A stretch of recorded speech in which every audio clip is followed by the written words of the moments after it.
चिराग पासवान के जीजा और जमुई के सांसद अरुण भारती की उस वक्त घिघी बच गई जब कई सारे किसान लीडर डायरेक्ट उनके सामने पहुंच गए। डीएम महोदय बगल में बैठे हुए थे, लेकिन वहां पे पहुंचने के बाद उन किसान लीडरों ने उनके सामने कई सारी योजनाओं की और कई सारे बातों की जो है वो झड़ियां लगा दी और कहने लगे कि साहब गलत हो रहा है। ये सब कुछ देखने के बाद एकदम से अरुण भारती स्तब्ध हो गए। उनको समझ में ही नहीं आ रहा था कि क्या जवाब दें और किस तरीके से इन किसानों से बचें। अब देखा जा रहा है कि किस तरीके से किसानों का गुस्सा जो है वो सरकारी नेताओं के ऊपर फूट रहा है और किस तरह उन तमाम लोगों को वो आड़े हाथ ले रहे हैं। पूरी कहानी क्या है, सब कुछ के ऊपर विस्तार पूर्वक चर्चा करेंगे, बातचीत करेंगे, लेकिन उससे पहले मेरा परिचय जान लीजिए। मेरा नाम है रजत और आप जनता जंक्शन देख रहे हैं। शनिवार के दिन जो है वो दिशा का एक मीटिंग करने के लिए सांसद, जमुई सांसद जो है अरुण भारती गए थे डीएम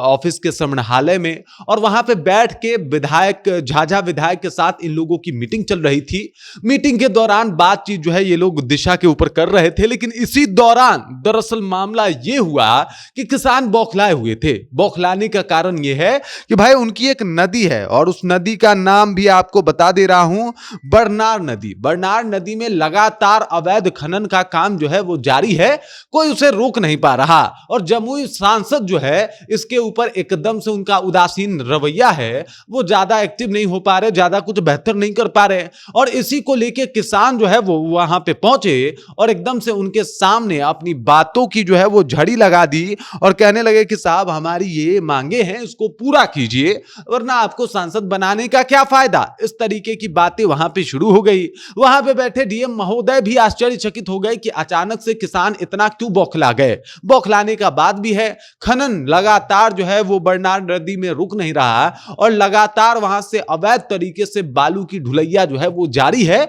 उसके ऊपर प्रशासन एकदम से मौन है। अब दूसरे तरफ देख लीजिए, एकदम से अवैध खनन के ऊपर एक तरफ जो है विजय सिन्हा लगातार कह रहे हैं कि हम अंकुश लगा रहे हैं, तो वहीं पे बरनार नदी में लगातार खनन की वजह से वहां के ग्रामीण और किसानों को जो है वो सड़क पे उतरना पड़ रहा है और कहना पड़ रहा है कि साहब उनके अवैध खनन की वजह से हमारी फसलें बर्बाद हो जाती है। जरा सा पानी आता है वहां पे पानी ठहर नहीं पाता, बाढ़ का जो है वो माहौल बन जाता है, स्थिति बन जाती है और ये सब कुछ अवैध खनन की वजह से ही हुआ है। अब ये इस तरीके के आरोप जो है वो लगाए गए हैं किसानों के द्वारा। जब किसान ये तमाम आरोप लगा रहे थे तो अरुण भारती काफी जो है वो परेशान दिखाई दिए। अरुण भारती जो है वो एकदम से दिखाई दिए कि भाई साहब स्तब्ध हैं और उनको समझ में नहीं आ रहा था कि इन लोगों का कैसे जवाब दिया जाए। तो चिराग के जीजा और चिराग के पार्टी के सांसद अरुण भारती का बढ़िया से व्यवस्था जो है वो किसानों ने कर दिया। दूसरी तरफ सबने देखा कि किस तरीके से जो है संतोष सुमन के गाड़ी को जो है वो बुलडोजर के नीचे जिनके घर आ गए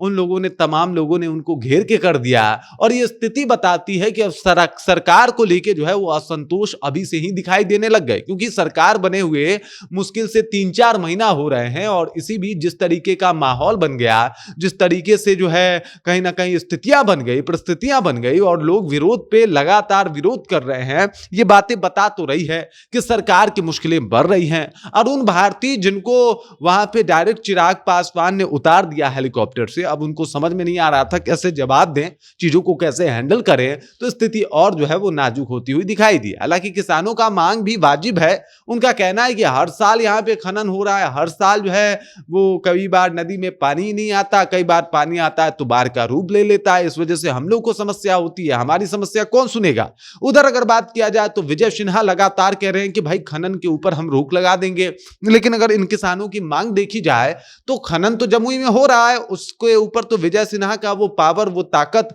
वो रौला फेल होता हुआ दिखाई दे रहा है। देखना यह होगा कि क्या विजय सिन्हा अब वहां पे एक्टिव होते हैं, क्या चिराग पासवान का भी कुछ इसके ऊपर बयान आता है, क्योंकि चिराग पासवान जो है वो जमुई से इससे पहले सांसद रह चुके हैं और जमुई के लोग जो है उनके ऊपर भरोसा भी जताए थे, तो ऐसे में वो अपने जीजा को ले आए। तो चिराग पासवान का भी एक तरीके से वो छत्र रहा है, तो चिराग पासवान इसके ऊपर क्या एक्शन लेते हैं, क्या बोलते हैं, ये भी देखना काफी अहम और लाजिमी होगा। बाकी किसान जिस तरीके से अभी विद्रोह पे उतरे हैं,